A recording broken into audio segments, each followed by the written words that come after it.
নমস্কাৰ Indus food manufacturing 2025 এই ভাগটোত আমি চাম আজি কি বুলি কয় বটলত কি বুলি কয় ঢাকনি লগোৱা মানে ফিলিং এণ্ড কেপিং ইন শ্বৰ্টত ক'ব গ'লে মানে তাৰমানে ধৰি লওক কিবা যদি লিকুইড ফৰ্ম আপুনি বটলত ভৰাবলৈ হয় সেই মেচিনটো আপুনি ইয়াত আপোনালোকে দেখা পাব ইয়াত আৰু কি বুলি কয় লগতে যে ঢাকনখন যে লগাব লাগে মানে ধৰি লওক মষ্টলি ধৰি লওক টমাটৰ চচ হৈ গ'ল আৰু এনেকুৱা ধৰণৰ বটলবিলাকত যিবিলাক মানে ধৰি লওক আপোনাৰ ঢাকনখন ইউজ হয় বা আজিকালি ধৰি লওক সেইফালে আমাৰ সেইফালে উত্তৰ পূৰ্বাঞ্চলফালে মানে ধৰি লওক বিয়েৰৰ কিছুমান ফেক্টৰীও খুলিছে তো এনেকুৱা ধৰণৰ বিভিন্ন প্ৰকাৰৰ ফেক্টৰীত যিবিলাক নেকি ধৰি লওক এই সৰু ছাইজৰ যিটো বটল লাগে বা যিয়ে নহওক সৰু ডাঙৰ বুলি নকওঁ মই মানে তাৰ কেপিং যিটো লাগে যেনেকৈ এইটো হৈ গ'ল আপোনাৰ তো সেইটো এই মেচিনটো হৈ গ'ল আপোনাৰ ইয়াত এখেতলোকৰ ওচৰত মানে কি বেলেগ বেলেগ বিধৰ মেচিন আছে যেনেকৈ এইটো এটা অট'মেটিক হৈ গ'ল আপোনাৰ নিজে নিজে গৈ থাকিব আৰু নিজে নিজে কি বুলি কয় কেপিং হৈ গৈ থাকিব এনেকুৱা ধৰণৰ তাৰমানে এখেতলোকৰ ওচৰত বেলেগ বেলেগ মেচিন আছে এইটো যেনেকৈ এইটো ফিলিং হৈ গ'ল আপোনাৰ ফিলিঙৰ পিছত কেপিঙলৈ গুচি যাব আৰু আপোনাৰ ধৰি লওক এইটো হৈ গ'ল আপোনাৰ অট'মেটিক এইটো কেপিঙৰ হৈ গ'ল এনেকুৱা ধৰণৰ মুঠতে বেলেগ বেলেগ মেচিনাৰী আছে এখেতলোকৰ ওচৰত মানে যি ধৰি লওক যেনেকুৱা ৰেঞ্জৰ লাগে আৰু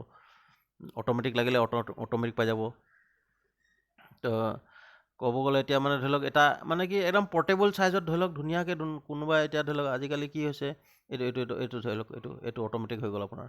এই বেলডালৰ ওপৰত বটলটো থৈ দিব বটলটো নিজে নিজে ইয়াত কেপিং হ'ব কেপিং হৈ পিনে এইটো এনেকৈ কেপিং হ'ব তাৰপিছত কেপিং হৈ পিনে আগলৈ আকৌ পেকেজিঙৰ কাৰণে ফৰৱাৰ্ড হৈ গুচি যাবগৈ এনেকুৱা ধৰণে ইয়াৰ পৰা ধুনীয়াকৈ কোনোবাই মানে এমপ্লয়ী লৈ পিনে ইয়াত আপোনাৰ পেকেজিঙত গুচি যাব তো এনেকুৱা ধৰণৰ মুঠতে বেলেগ বেলেগ বিধৰ এখেতলোকৰ ওচৰত মেচিন আছে আৰু ধৰি লওক আজিকালি মানে খুবেই দৰকাৰ এতিয়া মই অলপমান এইটো অপাৰেশ্যনটো এইটো চাওক ওপৰলৈ ঠেলি দিলে এইটো কেপিং হৈ গ'ল এতিয়া এইটো ধুনীয়াকৈ কেপিং হৈ গ'ল তাৰমানে ঢাকনখন লাগি গ'ল তাত আৰু আজিকালিতো এনেও ধৰি লওক খুব বহুত কিছুমান আয়ুৰ্বেদিকৰ কিছুমান প্লাণ্ট লাগিছে সেইফালে ধৰি লওক আমাৰ এইফালে ধৰি লওক এতিয়া মানে ধৰি লওক নৰ্থ ইষ্টৰ ফালে তো আৰু দিল্লীতো বহুত কিছুমান এক্সপৰ্ট মই মানে দেখা পোৱা গৈছে ধৰি লওক কিছুমান আৰু অন্য বিধৰ কিছুমান বস্তু নৰ্থ ইষ্টৰ প্ৰডাক্ট কিছুমান ইয়াত মানে এনেকুৱা ধৰণৰ ব্যৱহাৰত যিবিলাক নেকি এনেকুৱা বটলত ফিলিং হৈ আহে তো ধৰি লওক ক'ত মানে বহুত কনভিনিয়েণ্ট হৈ গ'ল ক'ব গ'লে মানে চিম্পল এটা বটল কি বুলি কয় আপোনাৰ এটা মেচিন উঠাই নি পিনে আপোনাৰ ধৰি লওক কেপিং ফিলিং চব কোচ হৈ যাব তাৰমানে চব বস্তু হৈ যাব ধুনীয়াকৈ তো এইটো ধৰি লওক আপোনাৰ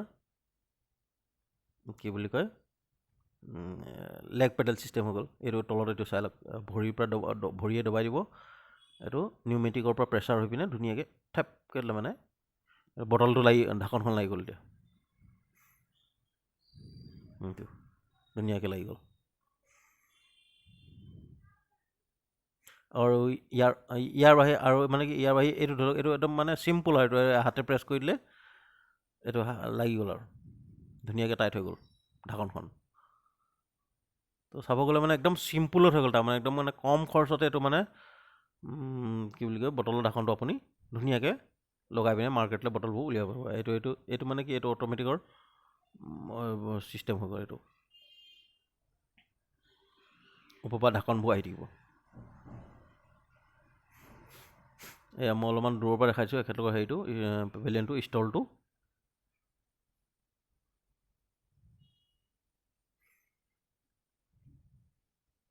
মানে খুব ধুনীয়া হৈ গ'ল ক'ব গ'লে মানে কামবোৰ কৰিবলৈ তাৰমানে নিজৰ প্ৰডাক্ট বনাওক আৰু তাৰমানে বটলিং কৰি পিনে মাৰ্কেটত উলিয়াই দিয়ক আৰু ভিডিঅ'টো চোৱাৰ বাবে বহুত বহুত ধন্যবাদ